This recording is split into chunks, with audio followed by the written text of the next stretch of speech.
I would say let your work speak for itself and not just the way you look. I always tell people, no matter what industry you're in, your work ethic is something no one can take from you. And like, if you ask people in Miami, like, oh, Dani, like, what do you know about Dani? Like, oh, she's been hustling, she's been a hard worker. So what I tell is like, let your work ethic speak for itself and not the way you look. If you look a certain way, that's great, but don't have your personality attached to that. Because, you know, that's only gonna get you so far in life, and it's only gonna get, sometimes in this industry, everyone talks and everyone knows each other. And they're gonna be like, yeah, she's hot, but like, I want the girl that's working 10 times harder, or the girl that's doing this more or this more, because she doesn't have her looks attached to her whole work personality.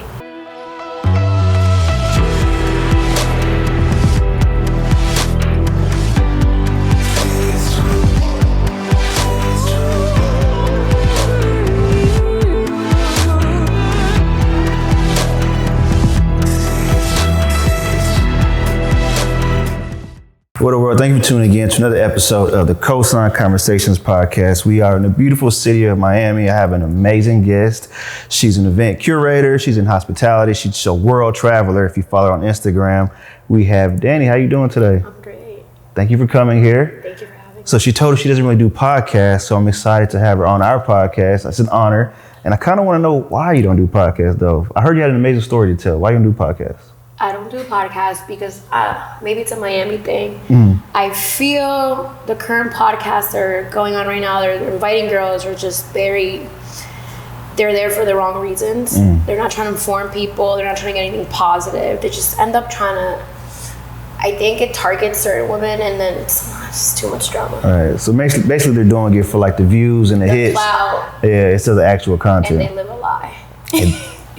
So y'all heard Catherine. Do you feel like Miami is like, I love Miami, but do you feel like Miami is kind of just full of like facades? I love Miami, but it's a cloud city. But it also depends who you hang out with. There's a lot of genuine people here, but it's mostly about who you know and what you do that people are interested in. Got you. How did you get to Miami? Well, I've always wanted to live in Miami. Okay. It was always, I lived in Jersey, Thailand, Colombia, Costa Rica, and the first time I came here, I said, this feels like home. But I wanted to do things the right way, so I did law for 7 years in Jersey, and I wanted to find something similar here. But it took me a while, and it's a lot, but I found construction corporate legal assistant job here, and I finally did the move, and that's how I ended up here. So you were born in Colombia? Yes, Cali. Then you moved to New York, Jersey? Yes. And now you're in Miami? And I'm in Miami. Okay, so you're a legal assistant here, but then we also heard that you work at a very well-known place in Miami. So I was a legal assistant for 7 years in Jersey, and then 2 years here, and then I quit my job. It's a crazy story. I have a friend that I met through my job at Pilo's Tequila Garden. And he's worth like $250 million, something crazy. And he was always at Pilo's, and he was always like, yo, I need help running my company. And can you help me run my company in several things? And I was like, well, you know, I have a day job, I can't. He was like, quit your job. I want you to run, I'll offer you double what you're making. Oh, wow. So that's why I took the risk, which has got me in a lot of good places and bad places. And I took the risk, and after 9 years in law, I quit. To do hospitality? No, to run his company, which was nothing to do with hospitality. Okay, what company was that? It was, he owned a bunch of recovery centers, but he was selling it, and basically he wanted help expanding to Miami, expanding to other people. With that money that he was getting from selling his companies, he wanted my help to like grow his social media, grow his network, and I moved to, let's say, I signed an NDA, so let's just say, I moved to up north, and I was living in the Holiday Inn, and I was making double what I did at the law firm. Oh, wow. Running his company. Why the Holiday Inn, though? Because I didn't have a set apartment yet. So I was there I was Monday through Friday up north, and Saturday and Sunday in Miami, because I lived here already. And then I was like, I don't want to quit nightlife because I actually like nightlife. And that's when I realized, like, as much as nightlife is like a negative, you know, people relate it to something negative. When I was sitting there in an office with all these important people, I missed nightlife. And I like go on my Instagram at bed and like see what's going on in here, what's going on here. I didn't miss going out. Right. I missed like the behind the scenes, like the bookings and all that. So when I was here on the weekends, I would still try to work on the weekends where I work now, which is Peel's Tequila Garden. Okay. So I never let that go. Okay, you kept that the whole time. I kept that open, yes. And then things didn't work out, and I was left without a job after having a secure job for over 10 years. How'd that feel? It was bad. Like, within that month, 2 months, my grandpa passed away. I'm sorry to hear that. My dad had a heart attack. I got COVID, and I lost my job. All in a month? In a month. Damn. And I was like, I don't know, God, or what sign you're sending me. Right. I don't know what I did. I thought I was a good person. I go to church sometimes. And I was like, I don't know what you're doing. But so I sat down with myself and I had a conversation with myself. And I was like, okay, we're going to take this time to see what you want to do. But I've always had that like hustler mentality. So I was like, you know what? I've been in worse positions. I got to pay rent. I got to pay my car. I'm not going to have a sob story for myself. I'm not going to do something that I don't want to do. And basically I reached out to my friends or in the industry and I was like, hey, I've never done this and I'm not that person to ask for help. But literally, whatever you need, if it's being your assistant, walking your dog till I get back on my feet. And I got really lucky that one of those people that helped me out was Angelina 305. She's very big in Miami. She manages a lot of my friends, like one of my best friends, Nano, the DJ. She manages, she owns a bunch of modeling agency, but she's big in Miami. And there's someone that I looked up to when I was in Miami, the way she moved. She used to create most of the biggest events in Miami. And she was like, actually, I need help right now. I need an assistant. And I was like, I'll do it. And she's like, but I'm in Homestead, which is like an hour and 20 minutes from here. And I was like, I have a car. I'll go. I'll make it work. And I was literally helping her with contracts, helping her manage some of her artists, helping her plan her wedding. And I did that for a month and a half, 2 months. And then I went back to Pilos full time. That just shows like the power of relationships. I always say like relationships can be worth more than money because you can call on the relationships anytime, you know, you need something, as long as you don't abuse them, but you can always call on them when you need them. And I feel like Miami is definitely a city of relationships. Like, it's easier to maneuver here if you have relationships. I've lived, like I said, I lived in Thailand, Colombia, and it's crazy because I was born and my family, a lot of my family's in Colombia, and I lived in Jersey for more than half my life. And the connections that I have here, I've never had in Jersey.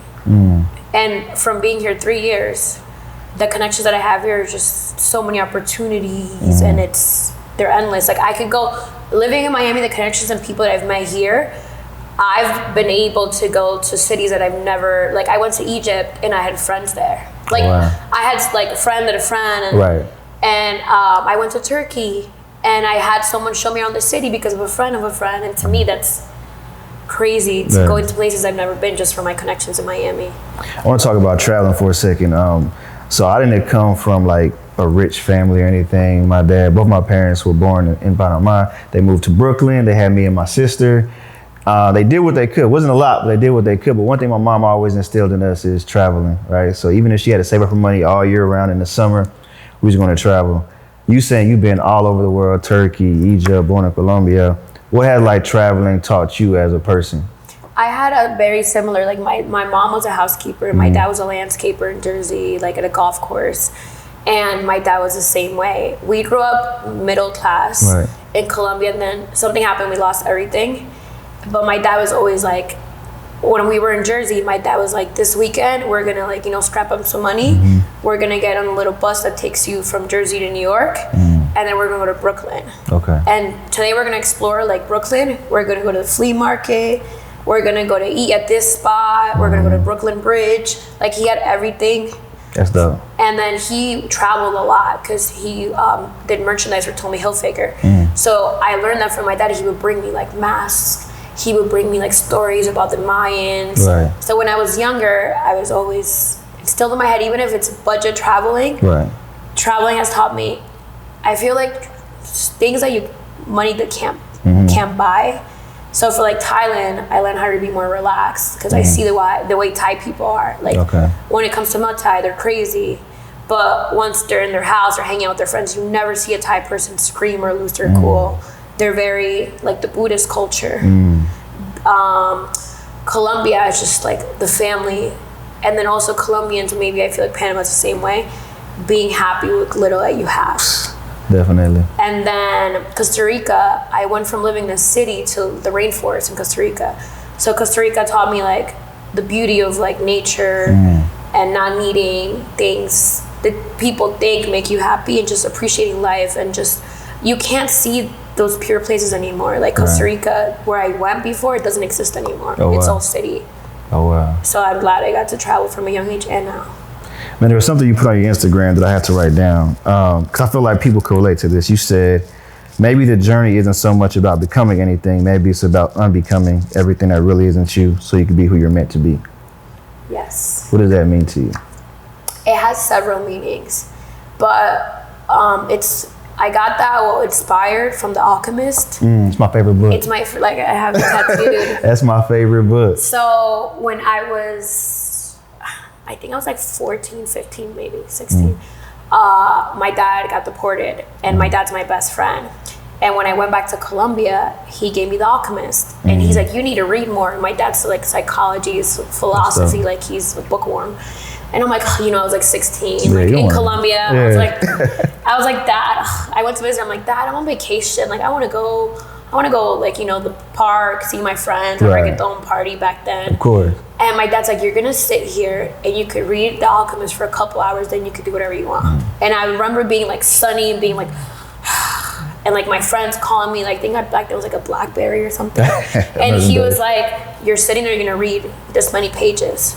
And then I opened the first page and he hand wrote a message. And that's what I have on my Instagram, which was like, people search the world and they go around the journey of life, but they don't realize that the treasure that they're looking for is within themselves the whole time. So that's why I got Maktub, which, I don't know, the Arabic speakers, please correct me. But supposedly it means it's written. So it's about written. So it's about like destiny too, and like how you worry about where you're gonna end up in life and the journey, but it's like, it's already written when you're born, and if you want something, it's already yours. Right. I believe destiny and all that. So don't stress it. Don't try to force other things. Just. Nah, I definitely believe that. The Alchemist like changed my whole like outlook on life after reading it. It's something I read at least once a year. Same. Yeah, just to kind of refresh it's about personal journey for those who haven't read it. I'd highly recommend that you read it.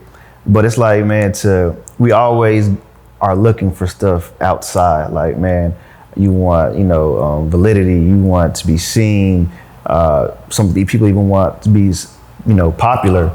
And it's like those things aren't really about yourself. Like, you have to look within yourself to find out who you are, and also enjoying the process. I enjoy the journey of, we did a podcast earlier about figuring out who we are. I enjoy like the process of learning who I am all over again. And same thing with you. I'm sure like all the adversity you went through, all the traveling, I'm sure you have a higher respect for yourself dealing with everything that you've done through, and that you're still here, Yeah, like the other day, the fire alarm went off and I was in bed and I was like, what's my prized possession? Like, what do I grab right now? Right. And I grabbed my laptop and the book, The Alchemist. And then I grabbed it and the alarm went off and I was like, wow, that's a sign. Or maybe I'm just that person that takes everything as a sign. Yeah. But I grabbed my laptop because I was working on programming for the next 2 months. And I grabbed the book because every time I'm like, feel like I'm going through something or losing myself or getting lost in the Miami lifestyle, like, which you need validation from different people. I bet. Or just you feel like the other thing that Miami's done to me, it's like, it's a positive, it's a negative. It's like you see so many people, like like my friend has a Bugatti, like, like how the hell is my Mercedes C300 like it's parked next to Bugatti? Right. And like, or you see like the girls that are like head to toe brand names, or they're traveling here and there, and I'm like paying rent, paying my car, like all this. So every time I feel myself like losing myself, I grab that book and I read the first page that my dad wrote, and then it just brings me back to the importance of just being the treasure within yourself, and then everything else will come. So you feel like I don't want to say the word, but you feel like seeing everything here, does it make you like doubt yourself? It does two things. Okay. It makes me feel like I'm not going hard enough, but then it also motivates me to go harder. Right. But like I said, this is what I always tell people in Miami, if you look at some of your friends or the people, your network or your acquaintances, whatever you want to call it, and you feel jealousy, you're in the wrong city. You need to use that. First of all, I always tell people, it doesn't matter how little, like my friend is an engineer, he just built a new machine. Or my friend is going on tour right now, and my friend's like nominated for Grammys or whatever. No matter like what type of friend I have, right. I'm always have one friend that's like, you know, no matter what looks like to you, it might seem small getting to that goal, but you need to appreciate it. Nah, for sure. Like, and I treat my friends the same way. So what I tell people in Miami is, if you feel jealousy when your friend is getting nominated for something but you didn't, you're in the wrong city, because you're always going to develop that. You're going to have a nasty personality because you're always going to feel that way. You have to use it to fuel you and to be that friend that's like, I'm happy for you. Right. So you've been in Jersey, so you feel like Miami's a harder city to make it in, or like Jersey, New York? I feel Jersey, New York, the difference is Jersey, New York, people are more to themselves. Okay. Like, there's nice people, there's blah, blah, blah. Right. But I feel like people in Miami, say what you want to say, people in Miami are very welcoming. Okay. Like, you go out in Miami and you go to a club or you go to a bar and they'll invite you somewhere else. Like, hey, tomorrow I'm doing this, or next week I'm doing this. Like, how I met most of my friends is I was out or I was at an event, and they'll be like, hey, next week I have this event, you should come by. I feel like people weren't like that in Jersey and New York. I feel like that's a Miami thing. I feel like another great thing about Miami is y'all have like dope events and experiences, right? But since you're in the industry, what makes a great experience to you? A great experience from beginning to end. Okay. So I'm very big on details. Okay. So for example, last week we did our grand opening of a new venue. So I'm director of programming and events for Go Hospitality. And right now we have 2 venues are open. We're opening 4 more. Okay. But for example, for the red carpet, we had 4 days to plan it. And I was like, I want the greatest experience from beginning to end. Okay. So I got on the phone with the CEO of Posh. Posh is an app that like, basically like you could do invites, and it sets up like a whole, think of like a MySpace, but for events. Oh, dope. So it has like a flyer, details, blah, blah, blah. And I was like, I want to make this like super amazing. From the moment you get a little link invite, I want you to see the page. I want you to see the whole setup. And then with the owners, and I have a great team, it's like, we want a red carpet. We want a backdrop. Okay. And I want when people walk in, I'm like, I want a violin or saxophone player. Okay. Or mariachi. Something people are like, what the hell did I just walk into? Yeah. And then when people walk in, I want the lighting to be set, like the screens, like some of our regular clients and friends, I asked for their logos before they came. So when they got there, they could have their logos displayed. I think details make people an experience. Like, I also like to be very personable with people. Like, doesn't matter if you're my close friend or someone that's an acquaintance from nightlife, I want to make you feel welcome. Like, I'll play a producer that I barely know, but he always shows love, comes to my events. I'll ask him like, hey, what song do you want to promote now? Or what song are you? And I'll literally have him send it to me, and I'll go up to the DJ booth and be like, hey, can you play this? That goes a long way though. So yeah, it's more like making people feel welcome no matter who they are. That's dope, because I mean, a lot of people throw events, but they don't like host experiences, right? And I think that's what people want to invest in now. Like, I want a great experience, you know? So I always try to figure out what would be the difference between just hosting an event and making sure people get an experience, you know, when they come to an event. So people can figure that out. I feel like they'll be in a good, you know, position for like event-wise. You know what I'm saying? What is one thing you feel like every event has to have, like a no-brainer though? I think one thing that I think Miami's kind of not lacking, but they're over, how do I say this? They're not paying attention to who they're booking.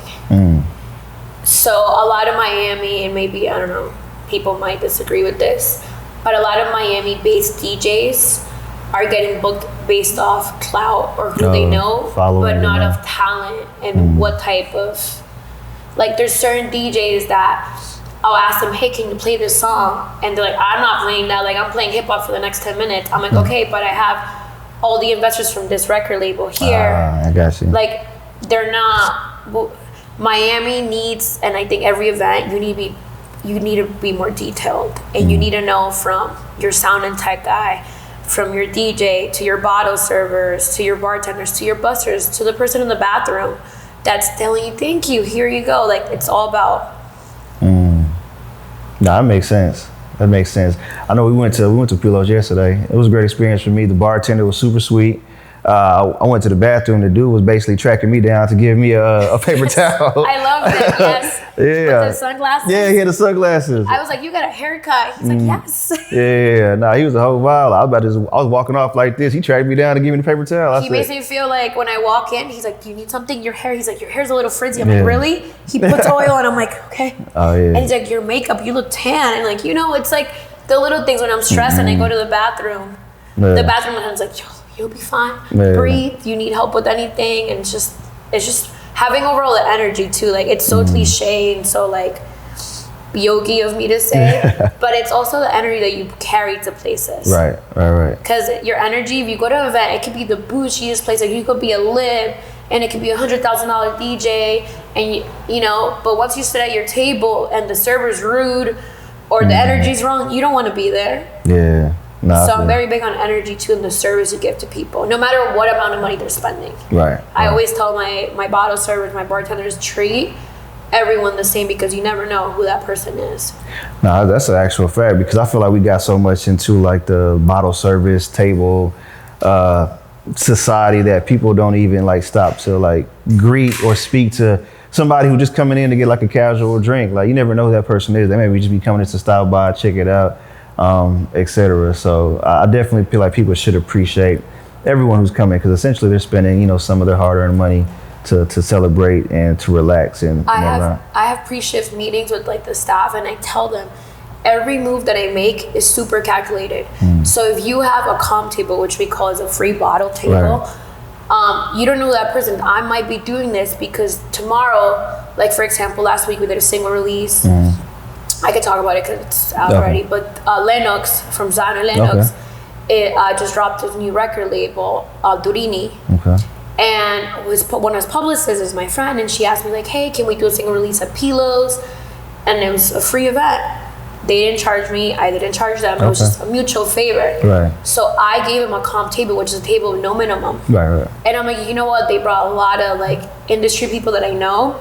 They were just being so nice, and all they wanted was to play their song, have the LED screen, their logo, and they were so nice, so thankful that we gave them a comp bottle, which is like what we give to promoters. It's the way nightlife works.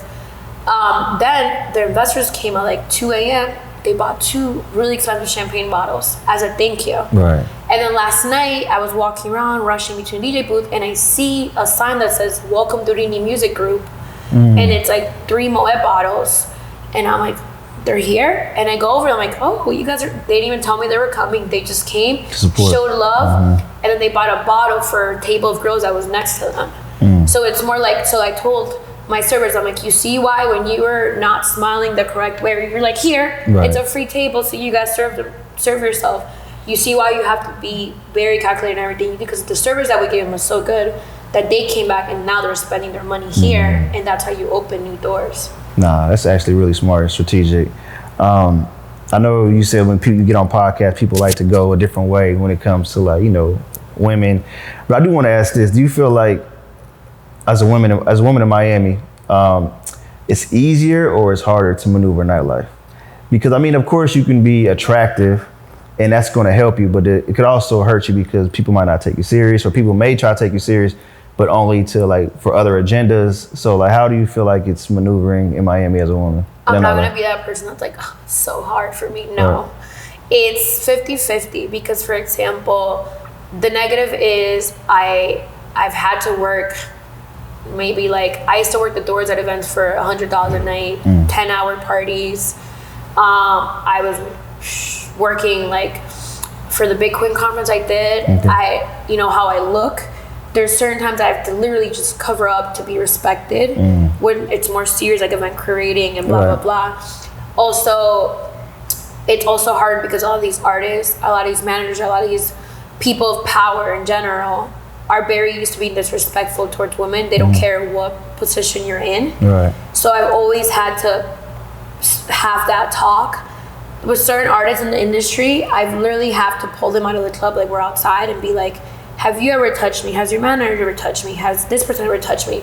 And they'll be like, no. They'll be like, where's she getting? And I'm like, I demand respect then. Right. You can't just like grab me a certain way because I'm out with you. Because part of my job is, you know, sometimes I go out with the artists at 4 or 5 a.m. after we book them someplace, and I show them love at another club. But I've had this talk with people and artists and people of power, like, just because I'm a woman and because I look a certain way does not mean you can disrespect me. Right. And some artists get offended, and then some people get offended, but most people actually appreciate that because I set the line from the beginning of this is going to be a friendship. If you want to be business, it's business. We can have a friendship, but I need mutual respect. Right. And mutual respect is we can make a lot of money together, and if you pass the line of disrespect, then you cross the line, and we can't continue this friendship or making money together. You can go with other people. But then sometimes it is easier because I know, because I'm a woman and because the way I look, and I'm not going to deny that artists invite me out to certain things. Like, you know, they're not going to want 20 dudes at their table. For sure. But if they're like, yo, Dani books us, or Dani like is helping me with this event, like I also have helped like with music videos. I've helped also like when they want like, you know, just, oh, I'm in Miami for 3 days. I need to do a music video. I need to do a yacht. I need a car. Or I want to go out and I don't want to like call someone, like, can you set it up for me? Right. And they'll be like, hey, can you come with us? Like, we're going to go to Lib. I'm going to perform at Lib. You want to come with me? Obviously, if I was a guy, right, they wouldn't be like, yo, bring your boys. Not for sure. But so I'm not going to deny that, but it's 50-50, I believe.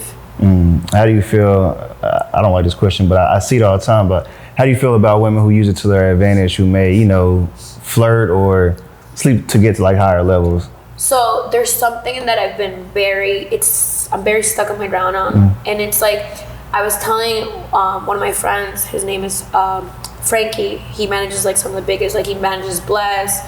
He manages a bunch of artists, Deco, blah, blah, blah. And he's still in this building, that's why it's so funny. But he was the one that told me and taught me a lot of the times, like, and also Nano, I owe it to a lot of my friends are like managers, and Hector too, he's part of Frankie's team. But most of the men in power, like they're like my brothers. They're like, yeah, like, but when I first moved here, and I was telling Frankie, so like a month ago, I had this incident. That was an artist that I've always looked up to, and I never seen him out. And then someone invited me out, and we ended up in the same table. But I was friends with people that manage him. Right. So I didn't come in like, oh, like a random girl that they meet. It was like, yo, this is Dani. She books artists. She does festivals. She's blah, blah, blah. And he was like a complete disappointment of a person. Damn. Cocky, like, don't look at me. Don't blah, blah, blah. And then he said something really disrespectful that was like, yo, who's hooking up with me tonight out of like the girls that were there? And I'm like, oh my God, I'm disgusted. Yeah. So I was telling Frankie and Hector and like Nano, I'm like, you know what I love about my job? What I love about my job is people that I used to look up to, or people that I used to like, not look up to because I don't really I look to my parents. I don't really look up to celebrities, people like that. But people that I like as artists, like appreciate their talent, as human beings, they're not the best people. Man, what they say, never look up to or never meet never meet like people you're fans of. Yes. Because you'll be disappointed. But that's where I'm going. So old Dani, like, you know, 16, 20-year-old Dani would be like, oh my God, this artist is so cute. Like my wallpaper. Oh yeah. I like, you know, like little girl crushes. And then when I moved here 3 years ago during the pandemic, all the artists were here. And it was just like, okay, you could either, as a woman, okay, you could do what you want. Everyone's free to do what you want. Right. No one's gonna judge you, blah, blah, blah. But you have to know if you step the line with artists or managers, the whole industry's gonna know. For sure. And you're always gonna be labeled as that. No matter how much you bust your butt trying to work, no matter how much you just try to leave that behind. You're always, because there are people in power, like people that dated, like, I don't know, Trump, or people that dated, they're always gonna be known as Trump exes. They're always gonna be known, unless you have the same power as them. And that's the only way to not be labeled as that. And it's horrible, but it's the truth of society we live in. So when I was younger and I was like 22, I had a thing with like one artist, and we're super cool to this day, blah, blah, blah. But after that, I was like, never again. Oh, yeah. You learn from your mistakes. I learned from my mistakes, because years later he came back to Miami and people saw me at an event with him, like, you know him? And then he said hi to me and we talked, and like, no. One of my friends, a big music executive, she's like, no, girl, I gotta know something's going on here. And I was like, no, nothing happened. And she was like, and now the next day, like, everyone was like, yo, you dated him like years ago?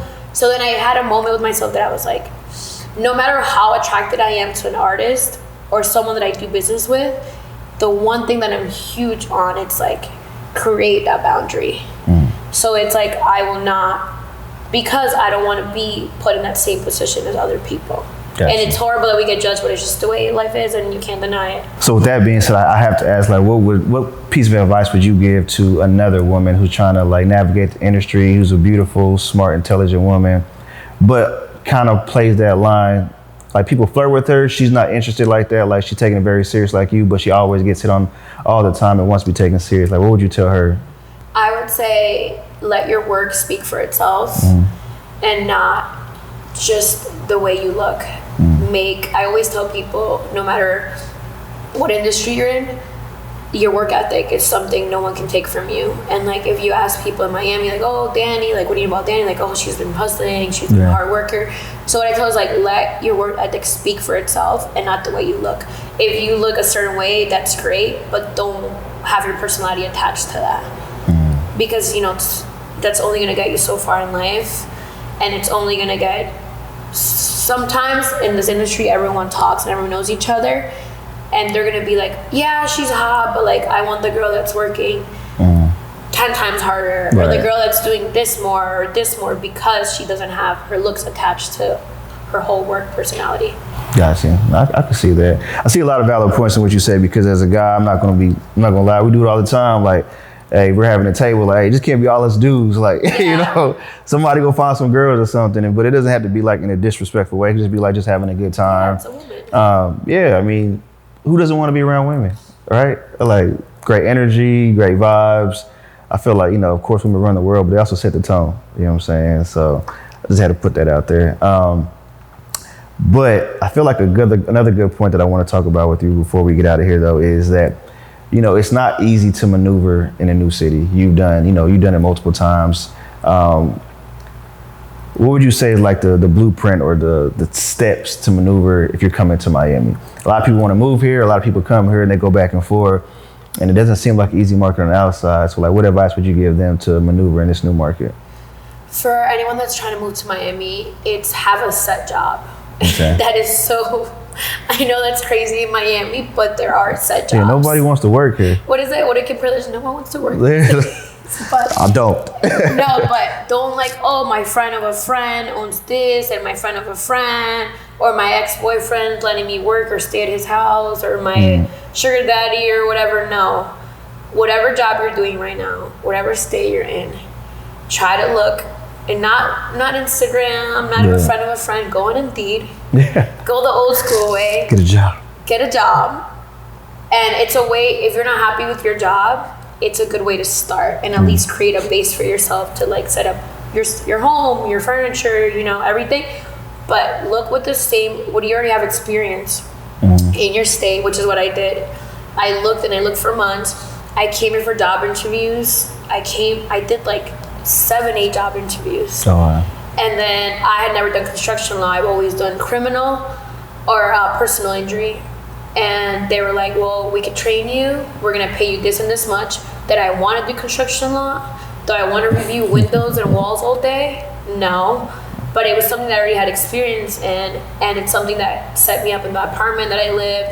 And then when I was off from my job, I went to explore other job options. Gotcha. So I did it the safe way in a way, because, and then I also saved up for a while. Like, I'm super thankful. Some of my friends, I was literally, before I moved to Miami, a lot of people don't know, they always think like, oh, I was making a lot of money in the law firm. I was making $500 a week in the law firm because they were so well known that they were training me to be a good criminal lawyer because I was supposed to finish law school.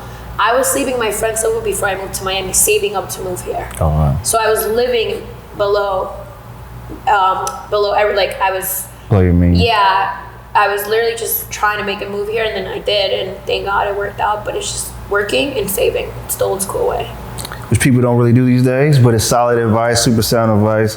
Dani, thank you so much for your time. It was a great conversation. Thank you for coming here. Please give them. Thank you for having me. Of course, please give them your Instagram handle before we get out of here. It's at Dani Velez with a double Z. And if they want to come to Miami, where should they go? So you guys should definitely come to Pila's Tequila Garden in Wynwood, and we officially open Pila's Beach Club in Miami Beach. Oh, we're going to both. We're going to both tonight. Now, I appreciate your time. If you love this episode, please like, share, comment, subscribe, all that good stuff. We co-sign Dani, so please follow her. If you're in Miami, please come, support, get a bottle, tip, don't be cheap. Until next time, we appreciate you guys for watching. Thank you so much. Thank you. All right.